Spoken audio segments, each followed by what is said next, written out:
Welcome to Trade and Tariff Tuesdays. We're back with another edition of Avalara's webinar series discussing the Trump administration's tariffs and their impact on trade compliance. If this is your first time, welcome. If you've joined us before, welcome back. My name is Regina and I'll be your host. Before we dive in, just a couple of housekeeping items to get us started. A friendly reminder that Avalara cannot provide legal or tax advice. On your screen is our safe harbor policy. Please take a moment to review.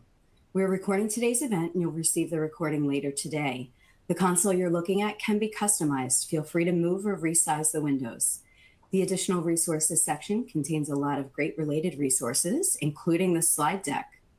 There are several ways to engage with the presenters and attendees today. First, if you have any questions, please be sure to submit them using the Ask a Question box. We'll save time for Q&A at the end of the presentation, and we'll likely also be sprinkling Q&A in throughout. You can also submit troubleshooting questions there in that Q&A box. Second, you can join our attendee chat. Click the icon at the bottom of your screen with the two chat bubbles, and we encourage you to introduce yourself, network, and discuss today's topic. You can also react using the emoji icons. And since this is a session that is intended to be interactive and responsive, it is not eligible for CPE credit. Avalara's Customer Conference Crush has one more tour date, and that is this Thursday in Atlanta. You can see Shane, our very own Shane. He's not joining us today here on this webinar, but he will be with us on Thursday in Atlanta. And you can check that out at events.avalara.com for details. This is just a reminder of some of our upcoming, or I should say all of our upcoming dates for this bi-weekly series now through the end of the year. All right, let's meet our presenters. We have Craig Reed, General Manager Cross-Border, and Patrick Frith, Senior Director of Growth Cross-Border, and they will be holding it down today for us. So I'll pass it over to Craig to get us started. All right, thanks, Regina. Well, Patrick, it's been a while since we've been on one of these. We've both been traveling around. Patrick and I were both at the UPU, the Universal Postal Union Congress in Dubai, a 2-week Congress. So we're going to talk a bit about that. Lots going on in the postal sector related to de minimis, obviously.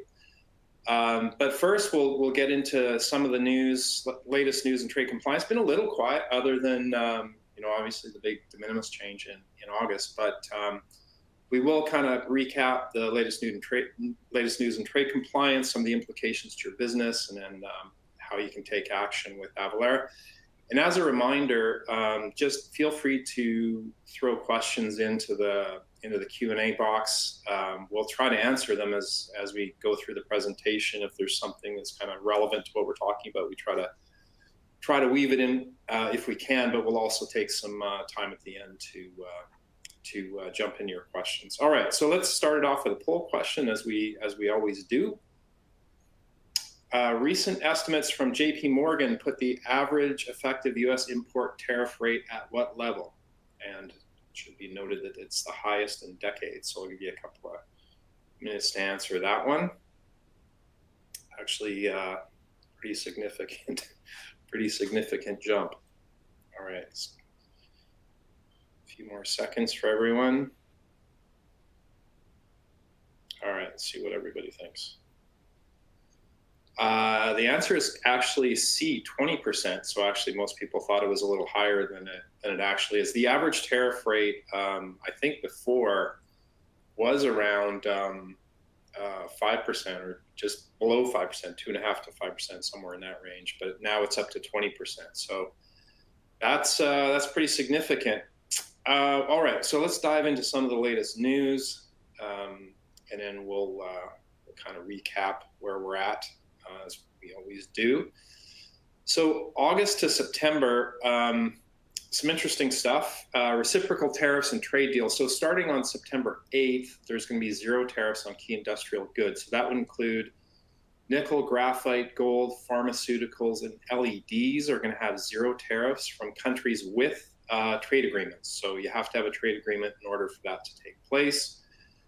U.S. agencies can also now waive tariffs once a qualifying agreement is in place, which is going to replace the need for an executive order. So that's kind of an interesting development. And I think a lot of it's targeted at key industrial goods, things that are difficult to secure or build in the States, is my guess, the intent there.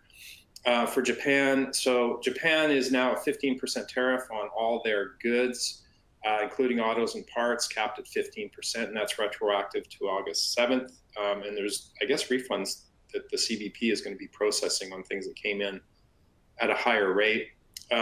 So now the EU is at 15%, and MFN only for specified categories like cork, aircraft parts, and generic. And then the EU has agreed to eliminate tariffs on U.S. industrial goods that are coming in. So that's kind of the quid pro quo there. Canada removed its 25% retaliatory rates. And as a reminder, I'm here in Toronto, Canada, so get a lot of news about what's going on with Canada, obviously. So that was on any USMCA qualifying goods. So they've kept the protective measures on steel, aluminum, and autos, which is exactly the mirror of what the US is doing with goods coming into the US. Mentioned the end of de minimis. So one of the big new things is that postal carriers can delegate duty collection and remittance to a qualified party, which is simply an entity that can take duties and taxes, remit them to the CBP to maintain operational continuity after the de minimis was removed, although operational continuity didn't really happen, which we're going to talk about a little bit. And then organic sugar. So more than 90% of organic sugar is actually imported, and the prices are projected to jump about 30% after these tariffs and new duties take place on October 1st. So if you're a fan of sugary drinks, then your prices are probably going up. So that's a bit about what's going on. Patrick, why don't we recap some of the world's trade deals? I just flipped the page here for you. Right. So proposed deals and the frameworks of those deals, there's 11 floating around at the moment.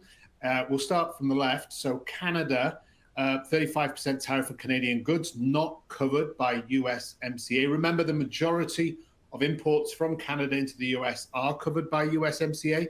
So this is referring to that minority which are not covered by USMCA. More about USMCA and how you can register a little later on in this presentation. Mexico is paused. We're within that 90-day pause for the 30% IEEPA tariff. So Mexico still and the US still negotiating. We don't know the details of the negotiation, but that's still ongoing, and we're about midway through the 90 days, I think. About midway through the 90 days. So we'll see. I'm sure things evolve. EU, the 15% baseline across most sectors. The exclusion, of course, the big exclusion is steel and aluminium and the derivatives thereof. That will remain at 50%. Switzerland, it's actually increasing 31 to 39%, pretty high. Brazil as well, 50%. That's high for Brazilian imports, and additional tariffs on certain products such as beef, which raises beef to 76%. Good news for American ranchers, I would say, and also Australian ranchers. So if you eliminate another country's as a competitor, then you have access to a bigger market yourself, is a way of looking at it. India, so there was a proposal to reduce it down to 25% from the initial 26%, but then that's been increased to 50%. More on a CBP slide later, but there's a link between Russia and India in terms of oil consumption. So this potentially is what's triggering that increase to 50%. China, we know that's on hold. Big relief for importers for the holiday season. It's on hold. It's at that flat 30% until November the 10th. We presumably will have more details as we get closer to November the 10th on how the China-US relationship will look. Vietnam, transshipping was the problem in Vietnam. So a lot of goods coming from China into Vietnam. being held in a warehouse for a period of time and then being re-exported as made in Vietnam, that's a big no-no. It's non-compliant. So there's a 40% additional tariff on any goods which are deemed to have been transshipped. And you can imagine the length that you would have to go to if you were accused of transshipping.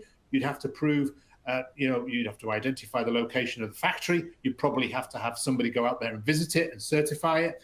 So transshipping really is being cut off there. Japan, reasonable deal, 15% cap on Japanese exports, again, excluding the 50% on the steel and aluminium. Taiwan, a huge chip manufacturer and importer into the US. That was decreased to 20%. I was actually in Taiwan when that happened, and it was met with fanfare. And then Indonesia, a 19% tariff on Indonesian exports. So that's what's floating around at the moment. I'm sure as time goes by, we'll see a few of these close. Mexico is one to keep an eye on, obviously, and China as well, but the rest are equally important. So we've adapted the slide that we put together at the Rose Garden, that event in April earlier on in this year, and what you can see here graphically in table form are the reciprocal tariffs in the dark yellow column, and then subsequently what's been adjusted. The colors, the legend of the colors, you can see the dark blue is where there has been an increase. So, for example, Brazil, the reciprocal that was announced in April in the Rose Garden was 10%. It's actually been adjusted to 50%. That's gone the wrong way in terms of Brazilian trade. You can see that the light blue, and there's a few of those, have actually decreased. And those line up really to where deals and brinksmanship and negotiations have been taking place, which have been favorable in the US's opinion, which has allowed for a reduction. So that's a snapshot. If you follow our blog, you get a full list. This is just a snapshot of countries. You get a full list of where we are today. And moving on to where we are right now, Craig. Yeah, so just to kind of recap, China, as Patrick mentions, at 30%. But remember, that's the IEEPA rate. So that's the 20% plus the 10% baseline. The 301 tariffs still remain in full force and effect. So that covers a wide swath of Chinese goods, meaning that you still have the underlying tariff, which can range from anywhere from 5 to close to 100%. So the average, when you kind of take it all together for Chinese trade, is around 55%. That's why that number is kind of thrown around. De minimis has been gone for Chinese shipments since May 2nd for both China and Hong Kong. There are some exclusions that, mostly around rare metals and manufacturing equipment, solars, et cetera. So, and again, that's been extended to November 10th. So we'll see what happens in November. I'd imagine we'll hear something before that about what's going on with China. Canada and Mexico, roughly in the same boat. Canada's 5% higher at 35%. But remember that USMCA qualifying goods are zero. They're duty free. And for Canada, that's about 90% of the exports to the US. So the effective tariff rate is actually, I think, down around 5% or thereabouts. So, Canada and Mexico have the USMCA as a big advantage for them for now anyway. We're going to talk a bit more about that. So anyone who's not under the agreement currently is at 10%. UK is at 10%, but have an agreement, except for 25% of steel and aluminum. Automobile tariffs are at 10%. The EU's at 15%, as Patrick mentioned, and you can see some of the other ones there. I think that one of the notable ones, I don't know what Switzerland did wrong, but they went up to 39%. So they kind of got the raw end of the deal for countries in Europe. And then just a reminder on industry and material tariffs. Countries that buy oil and gas from Venezuela are getting hit with 25%. I'm not sure if that's actually been, I haven't heard if that's been enforced. I'm not sure how you enforce it, but 50% on steel and aluminum, I think we all know that. 25% on automobiles, 50% on copper. That was a new one in August. 100% on imported semiconductors. That was proposed in August, but the effective date is yet to come. And then, as I stated earlier, 0% on industrial goods, nickel, graphite, gold, pharmaceuticals, and LEDs from countries with trade agreements. And then the increase on organic sugar which we mentioned as well. So, it's lots going on. These are all dictated by HS codes, by the way. So, it's important to know your HS codes. We're going to talk a bit more about that in a little bit. So another kind of snapshot, just kind of recapping, and you're going to get a copy of this after the fact. This is why we kind of put this stuff in here. It's just different views for you on where things stand now. You can see on the left-hand side, we talked about autos, copper, steel, aluminum. There's some interesting kind of notes on unstacking some of the tariffs that is worthwhile. We're not going to go into detail here, but again, you're going to get a copy of this. So we wanted to supply you with this. And I thought also on the right-hand side, it was interesting, the U.S. tariff rates by country. You can see the heat map. So 50% is kind of the high end of the mark, Brazil and India being at 50%. And again, Switzerland surprises me at 39%. So, and Canada sitting at 35. But again, Canada is not really at 35 because of USMCA. So that's important to keep in mind. But it's an interesting graphic, I think, that kind of shows where everything stands. All right, go ahead, Patrick. Yeah, just before we jump on to the next slide, we're going to go into de minimis. I just thought I'd just tackle a couple of questions because Sure. they sort of. So the LED lights, Jill, you asked specifically from China. So the LED, the exemptions for key industrial products, which included LED, nickel, things like that, is if you have a trade deal in place. China does not. It's still under negotiation. So that 30% plus from China will still be applicable for the LED lights that you mentioned. So yeah, it's the first checkpoint, I suppose, is country of origin, in this case, China. And do they have a deal? Yes, no, not yet. Proposed, but not yet. So therefore, it's not applicable, that special exemption. And then the other question, just before we move on, is from David regarding aluminium kitchens in Taiwan, asking, so yes, the 50% tariff is in place. Is it on actual cost or is it on the sale cost? It's on sale cost, David. So whatever that kitchen's going to sell at is what it'll be applied to. However, if the raw material is coming into the US and you're fabricating the kitchen here and it's made in the US, then of course you're paying 50% on the raw material that you imported from Taiwan to then subsequently build your product. So, but if it's complete, if it's done, you're not adding any other value apart from domestic shipping, then yeah, it's on the sale price. Yeah, and again, the reason behind that, which the administration has stated, is because they want you making it in the States, basically. So let's talk a bit about de minimis. This was really the big news. De minimis ended for China and Hong Kong May 2nd, August 29th. It was for every other country. We were at, as I mentioned, the Postal Union in Dubai, the Congress, and I can tell you that there is a fair degree of chaos going on in the postal sector right now, just trying to keep the packages moving. They were not prepared for this. And being able to collect and remit duties for goods under $800 was not something that they were able to adapt to very quickly. There's kind of workarounds going on right now that they're pursuing, but it's certainly caused a whole lot of disruption for low-value shipments. I think it dropped 80% coming from the postal sector. And remember, the postal sector is really, they were the primary carrier of low-value goods. The post globally were carrying goods under $800 into the States. USPS delivers them, obviously, so there's no need to collect duties and taxes. But that's all gone away. So what are some of the implications of that, Patrick? Yeah, so after August the 29th, you've got two options basically for clearance, to file your clearances. You've got the type 1, which is formal. Anything over $2,500 can be a type 1 clearance. Anything below that is type 11, the informal they call it.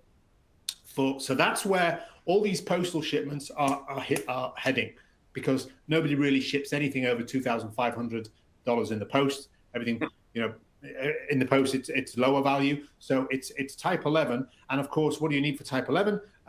you need a HS code, a 10-digit HS code. You need lots of other things as well. You need an importer of record and various other consignee details, this, that, and the other. So it's all heading to Type 11. And yes, it threw the postal agencies into an absolute tailspin because this is something they didn't need before.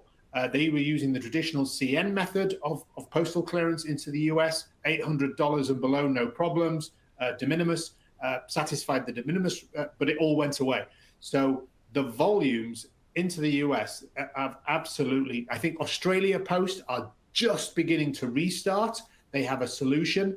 But if you imagine all that C2C business and a lot of B2C business has been impacted by this, and they're scrambling. They're scrambling to find solutions because their citizens want to send, and the organization, the companies inside their countries are wanting to send products to the US because the US, are ordering. So it really is a tricky time for the postal agencies, and obviously we're looking to help them solve that problem.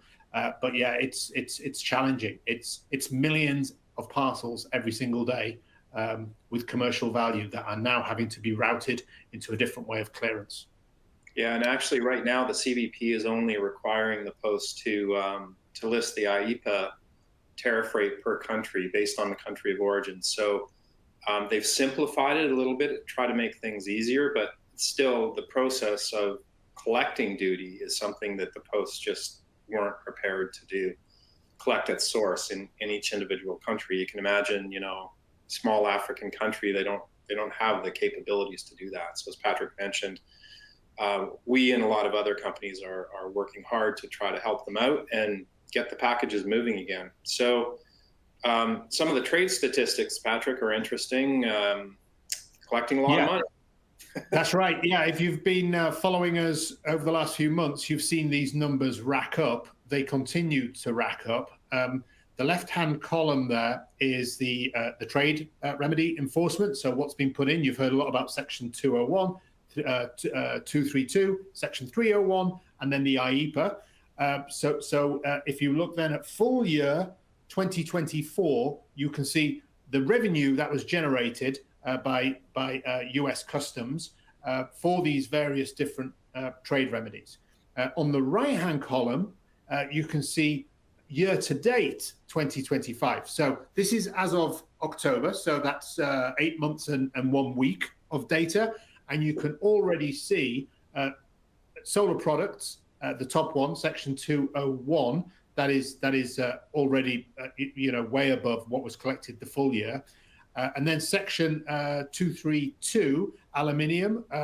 Going back to that question earlier on about the kitchens, aluminium kitchens, you can see here billions have been generated in versus the millions that have been generated in the previous year. So Section 232 really is generating a lot of revenue for US Customs. And then Section 301, China products, that was 38 billion for the full year last year. It's already at 33 billion 8 months into this year. So we can see that being surpassed, especially as we get closer to the holiday period, the peak for importing for the holiday period.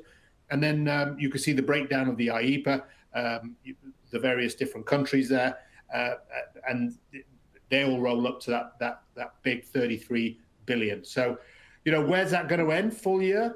Most probably 50 billion, I would say, which will be a full over 10 billion more than all of last year. So significant numbers that are being collected by the US Customs and subsequently being put back into the US economy, I would have thought. But yeah, that's where it is in terms of financial success, shall we say. Yeah, and just as a reminder, as the importer of record, if you're importing, you're responsible. So the risks of misdeclaring are significant. You can see them listed on the right there. Companies have been fined significantly. You can see a couple of the fines that were put into action there against Rayson and Evolution's Flooring.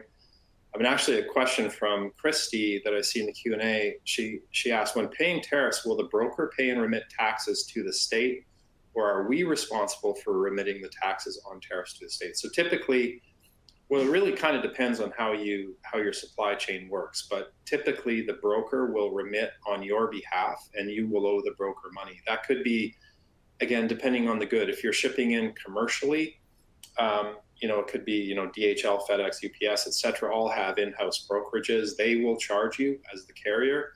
If you are using a broker specifically and importing to the broker will pay customs, and then you'll be responsible for paying the broker. So that's kind of how that works. And actually, one thing on this slide that I kind of wanted to highlight, just so everyone understands. So you see the Section 301 tariffs that Patrick highlighted. They were 38 billion last year. They're going to be probably higher, as Patrick mentioned, this year. But that's just a reminder that the 301 tariffs that were there before stay there. So the 232s and the IEEPA tariffs are on top of that. So just remember that, especially for China, that's important. All right, let's talk. You mentioned, Craig, enforcement, importer of record, and being responsible. We've got a couple of cases here, which are public cases. The bottom one, Evolution Flooring. There was an $8.1 million settlement with the Justice Department because Evolution Flooring had claimed that their wooden flooring, the stuff that you put in your homes, that was made in Malaysia. And the fact of the matter was, it wasn't. It was made in China, transshipped through Malaysia into the US.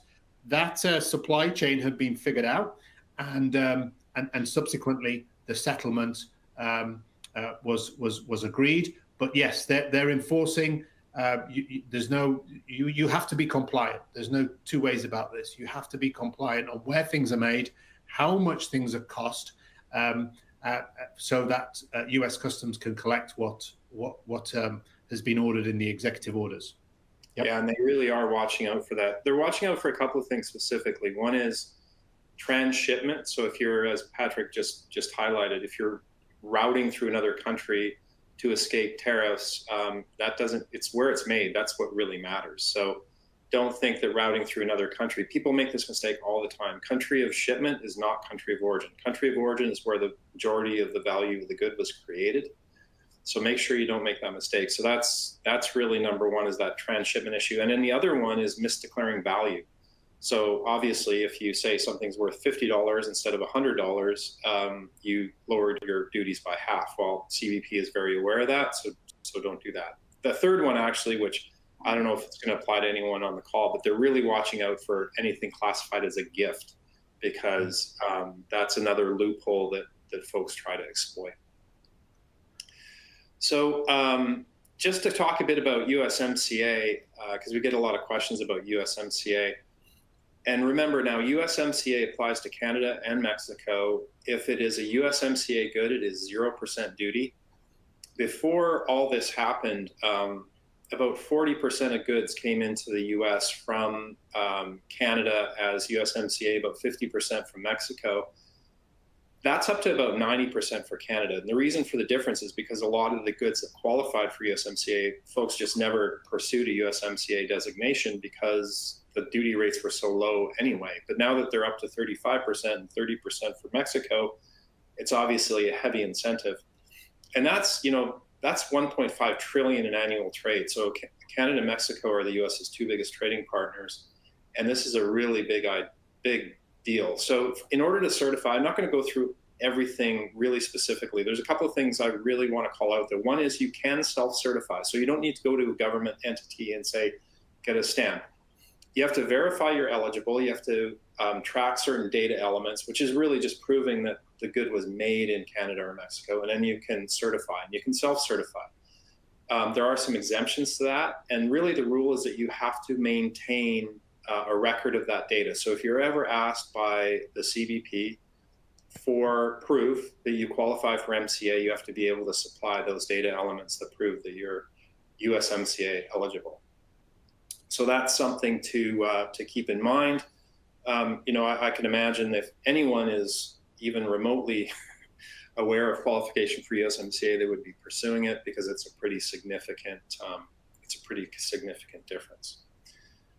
All right, so there is some news around USMCA. The U.S. Trade Representative has begun accepting submissions for the review process. So they've kind of kicked off the review process. They've been asking stakeholders for input. Stakeholders would be manufacturers, government entities that would have an interest in what happens with USMCA. And that's a 6-year cycle. So 2020 was when USMCA was signed. It replaced NAFTA. So July 26 is the kind of renewal date for that. The Mexican officials are pushing for an earlier hearing in October rather than the 26th schedule. I think that's because they really want to try to get something back in place. Canada's been a little quieter about it, but both countries are heavily invested and involved in trying to make sure that USMCA continues for obvious reasons. And, on both sides of the border for Canada and Mexico, there's a lot of risk because if USMCA goes away, that's going to have a pretty dramatic effect on a lot of different industries. So hope that that's not the case, but we'll see what happens. All right, on to IEEPA tariffs, Patrick. Yeah, so you may recall a couple of months ago that it was challenged. The whole IEEPA tariff implementation determination was challenged, and it's slowly been trundling its way through various courts, Federal Circuit Court of Appeals, so on and so forth. So it's moved along over the summer. It has moved along. Each time the courts have basically said, right, we're hearing your argument, but we're allowing it to stand for the time being, and they keep on pushing it to another hearing. Ultimately, now it's going to the Supreme Court. So it doesn't go. It's done its usual route through the lower courts, and now it's up to the Supreme Court. They want to expedite this as quickly as possible, so they are targeting end of October, early November, when oral arguments will be scheduled. And normally conclusion at the Supreme Court level is pretty quick after that. So they'll listen to, so I would expect mid-November, mid to late November, we'll have a final conclusion on this. But just to remind everybody that this is still going through the courts. Who knows which way it will go? We'll have to wait and see, of course. So obviously make sure you keep connected with us and tune in at that time, because we'll have the answers and we'll have the implications of that conclusion.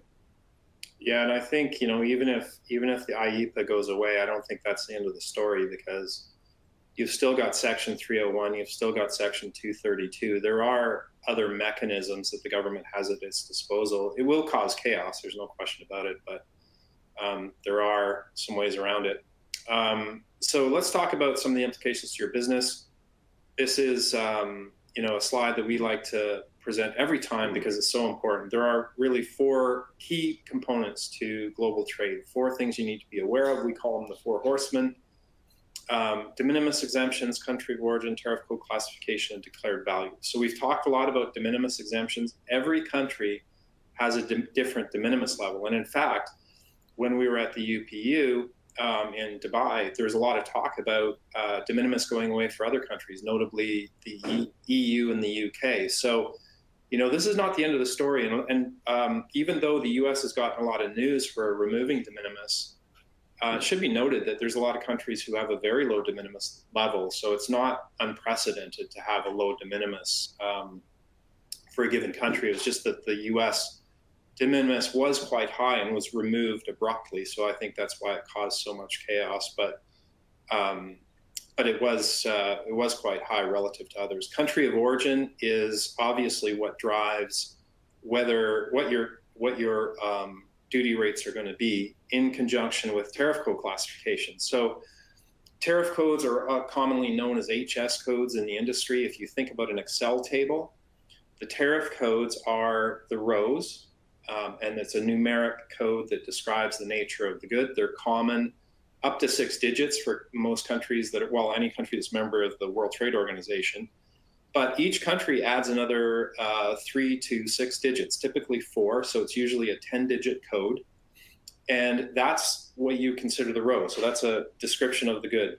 Every country has its own version of this. There's about 20,000 of them on average per country. So those are the rows of the Excel table. And then the country of origin is a column. So the intersection of those two things is the cell, which gives you the duty rate. So that's why country of origin and tariff code classification are so very important. And then finally, declared value. So the duty rate you come up with in that table gets applied against the declared value. That's how you arrive at your duty rate. And your duty rate, you need to know whether you're above or below de minimis. So that's why those four things are so critical. So make sure you know all of those key components for any country you're shipping into. And remember that tariff code classifications are different by country. They're not the same. A lot of folks make that mistake. All right, so some of the implications, what's going on. Lululemon, Canadian brand, cut its outlook after de minimis ended. So it's expecting about $240 million in tariffs this year, $320 million next year on shipments from Canada into the US. So they are obviously not a fan. Coach, Kate Spade, they were fans because it's actually reducing competition. So you imagine any of the American brands that are facing competition from brands coming into the US under de minimis are happy. Any brand that was shipping stuff under de minimis competing in the US market is not happy. So there's winners and losers in this, Lululemon being a loser, Coach and Kate Spade being a winner. So Nissan is pulling its electric SUV that it was, basically they said they were pushed over the edge by the 15% tariff on Japanese built EVs. So they're pulling some of their cars. I guess we'll have to wait and see what happens with other vehicles. It could reduce selection in the States, I think is maybe what would happen. But, US manufacturers are also feeling the effects because they have to pay the impact or pay the tariffs on the metals. So again, it's having an effect on everybody. And, as I mentioned, a lot of companies are celebrating, a lot of foreign companies are upset. So it's a mixed bag on de minimis. We've been talking about what the overall effect is going to be on the consumer, and there's some stats that are starting to come out. So maybe just highlight those, Patrick.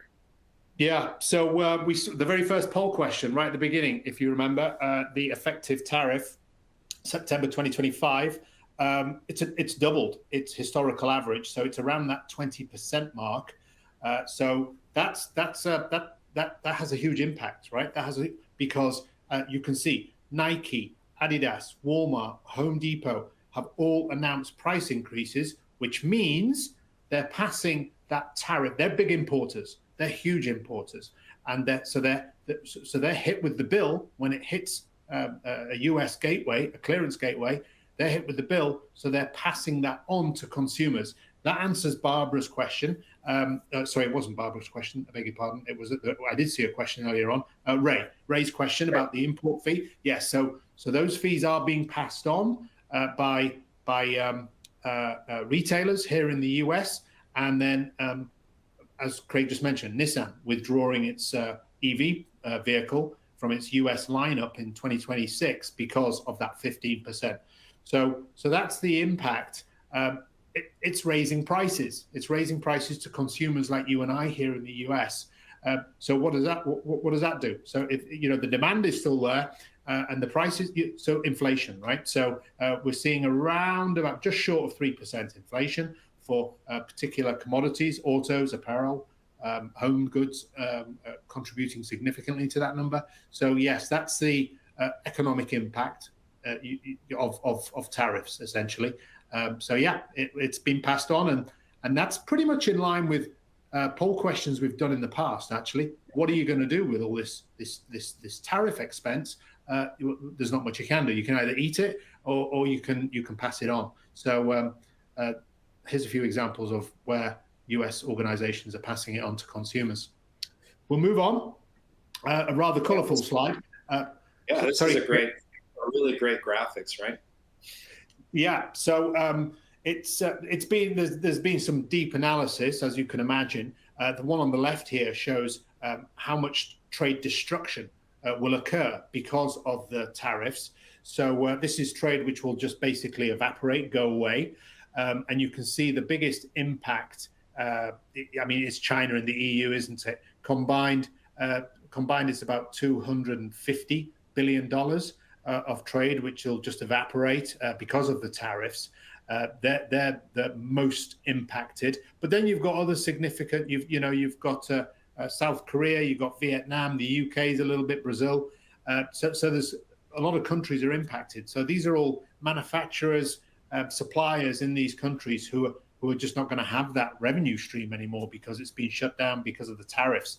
So that's an interesting observation.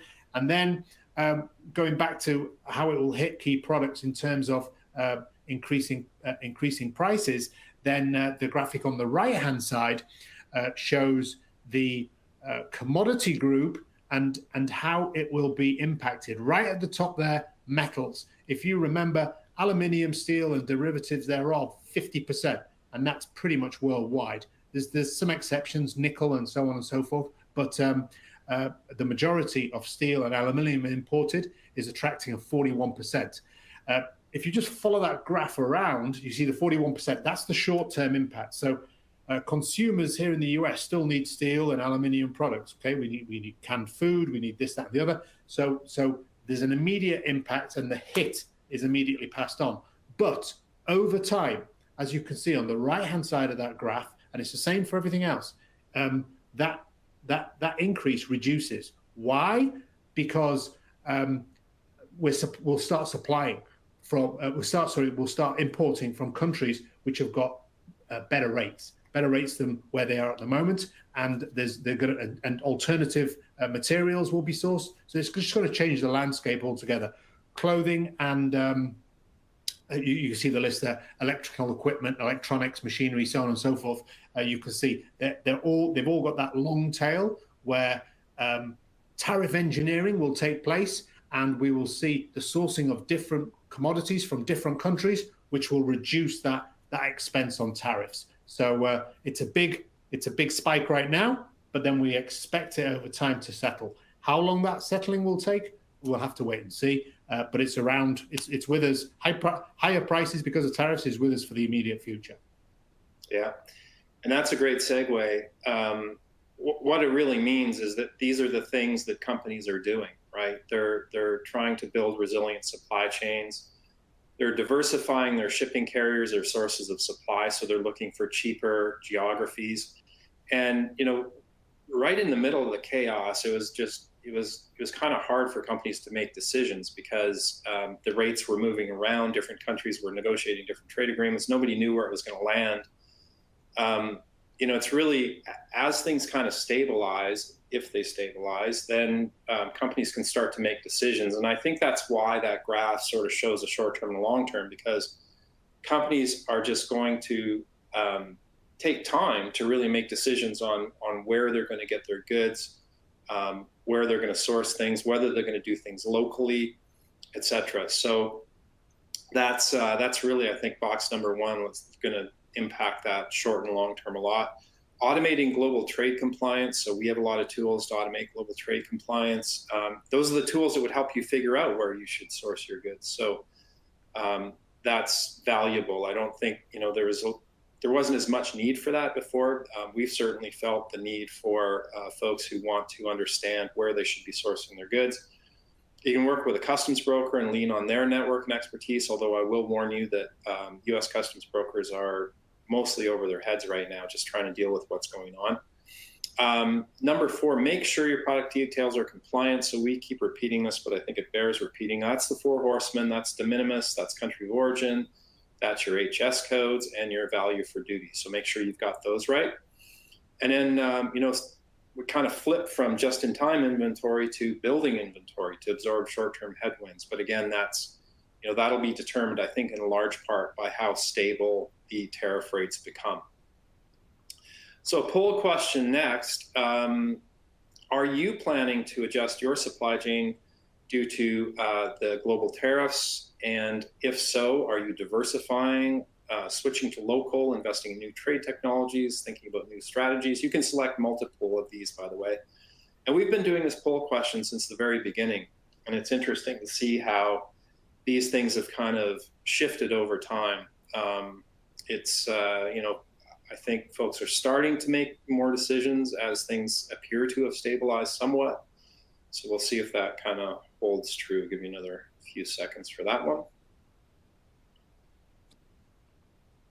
All right, let's see. Yeah, before, I don't know yet was like 80%. Yeah. But now we can see folks are starting to really make decisions. Diversification, switching to local, rethinking distribution strategies. So I think now companies are starting to make decisions as things have kind of stabilized. All right, a related question, and actually we had some questions in the Q&A about this actually, and this is another question we've asked throughout the Tariff Tuesdays, is what are your plans for addressing the increased cost? Are you going to pass it on? Are you going to include a tariff surcharge, absorb the cost, share the cost with suppliers? And again, you can select multiple of these. As you can imagine, before, and this is really interesting too to us as we've gone through this with the audience, absorbing the cost and sharing with suppliers was by far number one when this all kicked off, but it's shifted. It's really shifted. So let's see if that's kind of holding with this audience. All right, a couple more seconds for everyone. All right, yeah. So this is consistent. It's really, for us, we've seen a huge shift from sharing the cost and absorbing the cost has gone down into the 20 to 30% range. Passing the costs on and including tariff surcharges have gone up. So this audience is again consistent with what we've seen as a pattern in the industry overall. So next up, Patrick, how can folks take action with Avalara? We can help you out, and let's find out how. Yeah, so, well, first and foremost, Avatax Cross-Border, that is our real-time calculation of duties and taxes based on country of origin, HS code, and declared value, the three important components to calculate your duties and taxes. So our software allows you to calculate in real time what your duties and taxes are. So if you're wanting to present that into a shopping cart to your clients here in the US or anywhere in the world for that matter, but this is around the US specifically, then we have that tool available. You can just raise your hand a little later on in the poll question, and you might be saying to yourself, well, that's all well and good, but I don't have my HS codes, and I know that they're really important because they are linked to exemptions, punitive, preferential duty rates. How do I get my HS code? We can help you with that as well. All we need is a product description, and from that, we can deduce and provide to your full 10-digit HS code for not just the US, but for any country in the world. If you're exporting, we can do that too, to any country in the world. So HS codes are covered. Duty and tax calculations are also covered. Then you might be saying to yourself, well, I don't know if my product is restricted. Maybe it's restricted or prohibited into the US or to any other country. Well, we can help you by cross-referencing your HS code with the country of destination, and we'll be able to tell you if it's restricted or prohibited. So we got you covered in terms of cross-border. Those are our products, and we're available to help you should you need any of that support. And we will run the demo now. Yeah, please run the demo, Jenna. Welcome to the Avalara Tariff Content Classification Tool demo. Take a tour to see how Avalara can help your business's global trade compliance. First, choose the country of import. In our example, we will use the US. Click to proceed.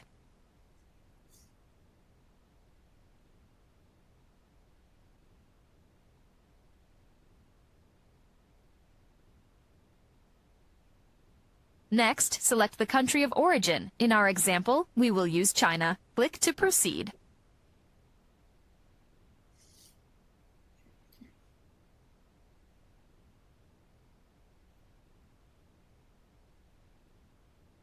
Next, let's describe our product. Click to proceed.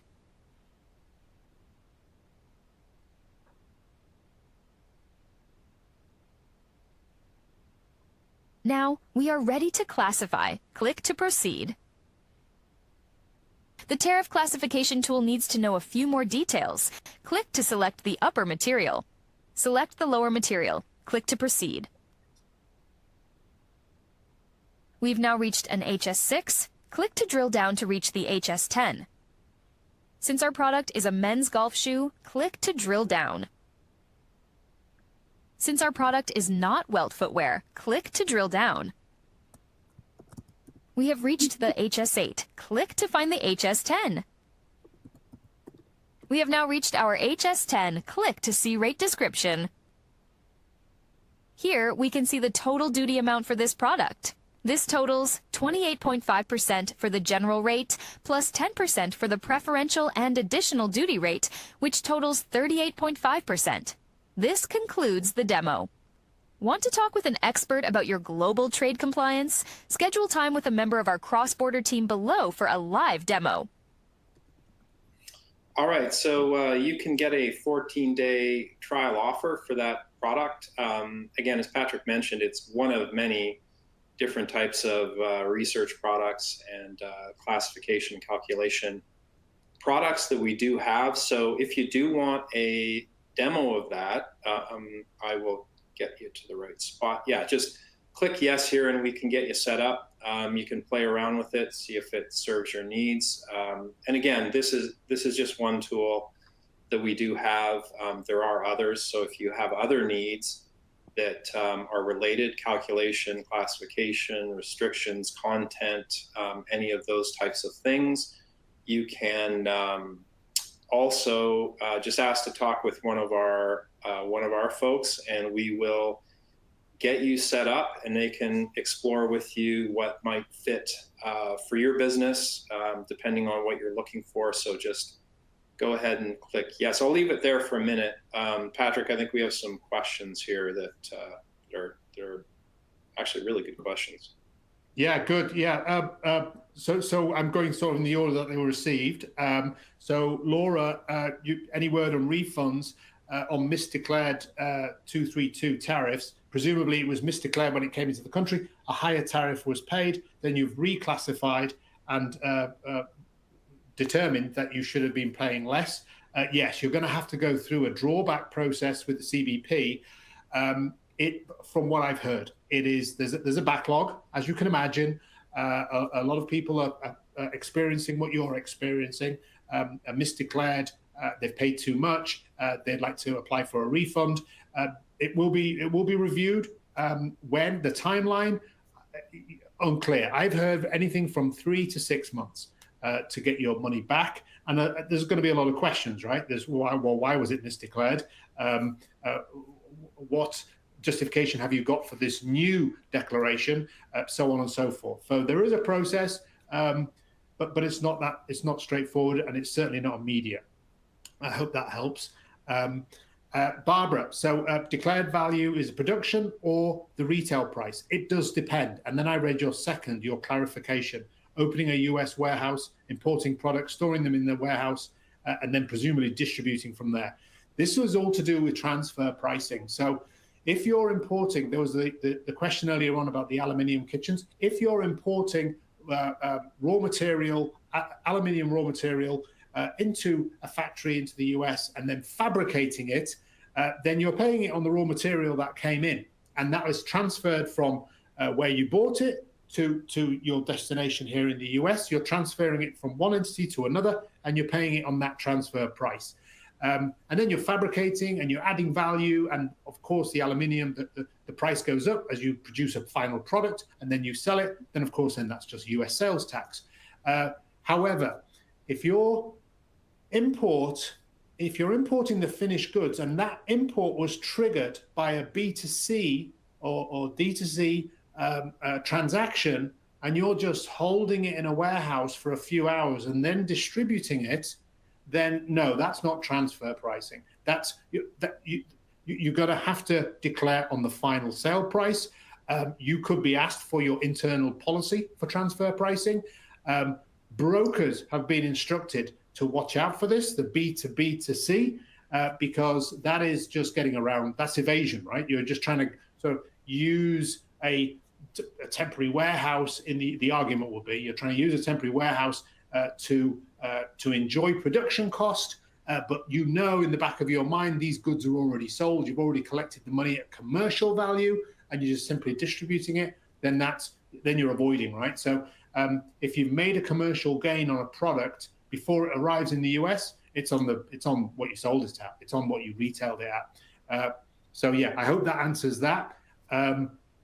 It's the intent, right? So that's what CBP will look at. That's what they've always looked at. It's not just CBP; it's any government around the world. It's what's the intent here, and you're going to have to either way. You're going to have to prove, what the actual intent was.